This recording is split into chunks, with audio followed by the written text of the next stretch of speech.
Welcome to our next episode of the 2 News Oklahoma Cold Case podcast. It's Katie and senior anchor reporter Sharon Phillips. I'm bringing you another case that Sharon's been looking into, just kind of going a little bit deeper on the podcast than we can on TV. We just have a little bit more freedom with timing. And then just also to make sure we're covering all the platforms. We really want to get these cases out there because cold cases...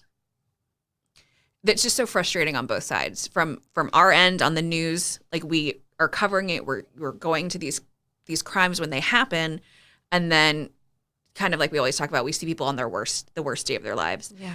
And then we don't necessarily get the closure for the families or the investigators, because these cases stick with them too. Sharon, talk about kind of how the investigators react when you start doing these cold case interviews and talking to them about it, because I think that's important to note. Like it's important to them just like it is the families. It really is. You know, when we reach out to these investigators, we want to highlight some of the cases that have been cold for a while and really give them an extra tool in their pocket to try and solve these cases. Because if you watch the videos, some of the shots, you will see just boxes and boxes of cold cases that are just stacked high in a room. And a lot of times the investigators on these cases may retire or leave that department for whatever reason. And so that case that they're working on gets passed to another investigator who has no idea what happened, wasn't there at the time. And so they kind of have to really go through the files and figure out what's going on. And they have to kind of start from scratch almost, even though the evidence is gathered. And in this case we're going to talk about this week, the investigator actually reached out to you because this case touched him so much. That's right. Tulsa Police Homicide Detective Jason White, he is with the Tulsa Police Department, has been a homicide detective for a long time, extremely skilled in his job. And he reached out to me because the case of Gabby Bledsoe has stuck with him since 2013. And he desperately wants to give closure to this precious family. So tell us about, actually, before you tell us about Gabby, let me play our sound from her grandmother because she talks about her so lovingly. And that's who you talked to about Gabby for this case. So here we go with her.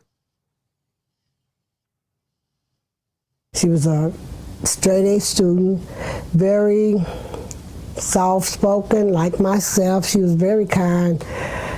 She didn't meet no strangers. She was really into sports, and she was just a good student all around. Everybody liked her at Rogers. So she was a student at Rogers, and she was 16, you said. Yeah. She was just precious. You know, that was her grandmother, Teresa Relaford, and Gabby was just one of those people that everybody liked. She was just a great kid, a great student, just was absolutely the apple of her grandmother's eye. And for Teresa to lose Gabby, it really was like a double sword, because she also lost Gabby's father around that same age. And Gabby never actually met her father. He died 2 weeks before she was born. He died. He died in a car wreck at 16 years old. And so it was just the pain for her to lose her son like that, and then to lose Gabby right around the same age was horrific. Well, and when I was reading the log of your interview, she talked about how much Gabby looked like him. Yeah. So like even through the pain of losing him, she was like her bright light. So that just is another added level of tragedy to this case. So Gabby went to Rogers. For those of you who aren't familiar with Tulsa, that is a high school in the 11th and Harvard area. It's kind of like Midtown. It's kind of like in like a little bubble between like North Tulsa and Midtown. Yes. And then if you go a little bit farther, it's almost downtown, but that's really like a North Tulsa Midtown bubble. And you said she lived in the area near the school as well, She like did. Just a little bit further down. Yeah, she lived with her mother, and was a normal high school student, and going to Rogers and lived with her mom in a neighborhood nearby, and just living life, and just had no idea what would happen. Well, and just how her grandmother said, like, she never met a stranger. Like, we all know that person who can make anyone be their friend. Like, you're in a room with them and you just feel like you've known them forever. So just she must have been like such a personable, like, bright girl. And then this happened. So tell us about what happened to Gabby.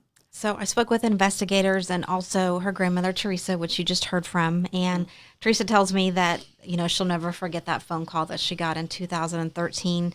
She was in Atlanta at the time, and she got a phone call that she needed to get to Gabby's house, and something terrible had happened.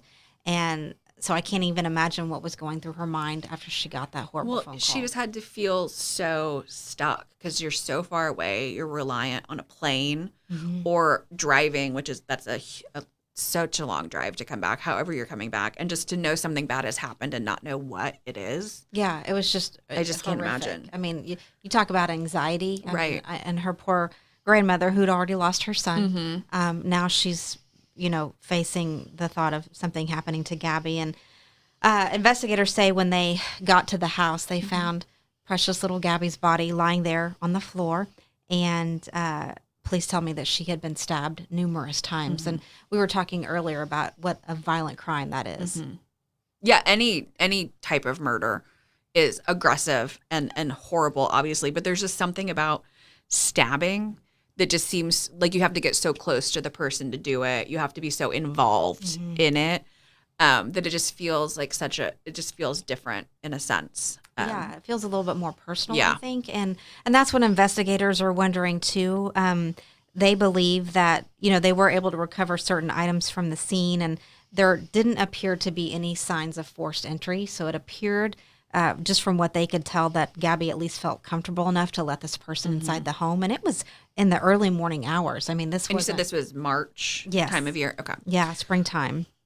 And so for whatever reason, she lets this person inside. They believe that Gabby knew this person, and they don't really know what happened after that, but just that for whatever reason, this person started brutally stabbing Gabby.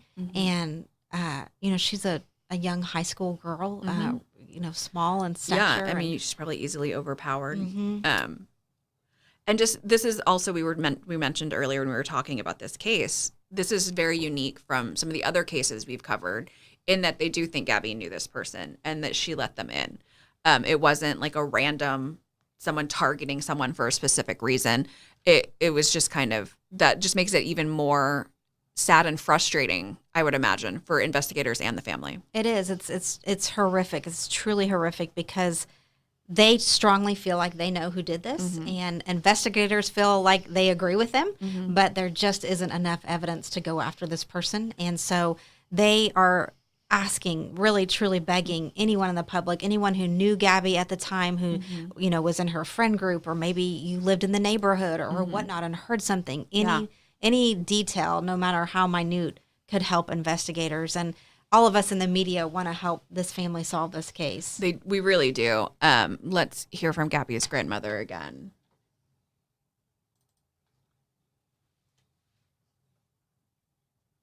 I've been praying about it, asking God to reveal, and I know He will in time. But I said, Lord, it's been 10 years now. I know You know. So I just been praying about it, trying to wait on an answer. And now she's been waiting for 10 years. It's just heartbreaking. It is. And that's part of why I'm so glad we're doing these cold case series. I'm so glad we're featuring Gabby's case. Because one, the development in technology can help. We've talked on other episodes of this about genealogical DNA being used now. And it's becoming more and more prevalent and more perfected, almost in the sense that that's how investigators can help find people. We've talked about how just anyone hearing anything, you could have seen something that you didn't even think about at the time.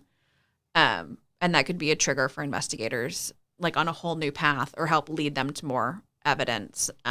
So it's really important to keep sharing these stories and keep sharing stories like Gabby, and not to forget Gabby and the other victims we've talked about. Yeah, we don't want, that's the thing, we want to honor their life with these stories, and we don't want them to be known just as murder victims. They're so much more than that.